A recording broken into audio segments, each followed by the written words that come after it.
बिस्मिल्लाहिर्रहमानिर्रहीम नहमदुहु व नुसल्ली अला रसूलिल करीम।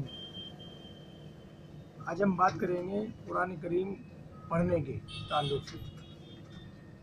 जो लोग कुरान करीम पढ़ते हैं वो इस बात को जान लें कि अगर वो सिर्फ़ कुरान करीम की अरबी में पढ़ रहे हैं तो वो सिर्फ़ एक रस्म पूरी की जा रही है, उससे उसको कुछ मालूम नहीं हो रहा है कि उन्होंने क्या पढ़ा और इसके अंदर क्या कहा गया है।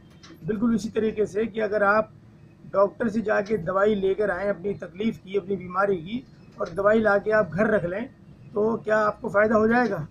तो कुरान करीम जो आप पढ़ रहे हैं उसका आपको कुछ मालूम नहीं हो रहा है कि उसमें क्या पढ़ा जा रहा है। तो जब मालूम ही नहीं आपको हो रहा तो आप उस पर अमल क्या करेंगे? लिहाजा अल्लाह तबारक ताला ने कुरान करीम में सूरह इब्राहीम आयत नंबर 4 में कहा है कि हमने जो नबी भेजे, जिस जगह नबी भेजे गए, पैगंबर रसूल भेजे गए, वहाँ पर वो पैगंबर उनको वहाँ की मादरी ज़बान में शिक्षा देते थे, उनको बताते थे ताकि वो जान लें कि क्या कहा जा रहा है, पैगंबर रसूल क्या पैगाम लेकर आया है।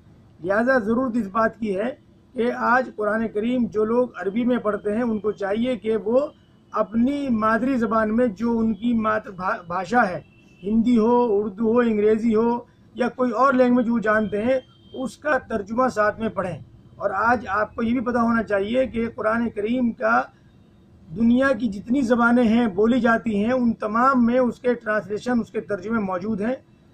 ज़रूरत इस बात की है कि हमें पता होना चाहिए कि वो कहाँ से मिलता है और कहाँ से हम उसको हासिल कर सकते हैं। वो तमाम चीज़ें आज मार्केट में मौजूद हैं।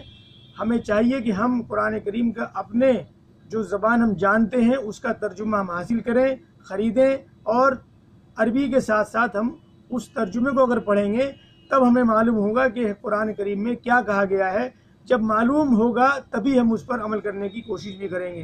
हो ये रहा है आज की तारीख में कि हम सिर्फ अरबी तर्जुमा पढ़ रहे हैं, अरबी कुरान पढ़ रहे हैं, उसका हमें मालूम ही नहीं है कि उसमें क्या कहा गया है। जब हमें मालूम ही नहीं तो हम उस पर क्या अमल करते हैं, जाहिर बात है वो हमारा रिजल्ट ज़ीरो हो रहा है। और यही वजह है जो हमारी परेशानियाँ रोज़ ब रोज़ बढ़ रही हैं और हम कुरान करीम पढ़ने के बाद भी हम उस परेशानी से नहीं निकल पा रहे हैं। तो ये सिर्फ एक रस्म पूरी की जा रही है, लिहाजा इस पर गौर करने की ज़रूरत है।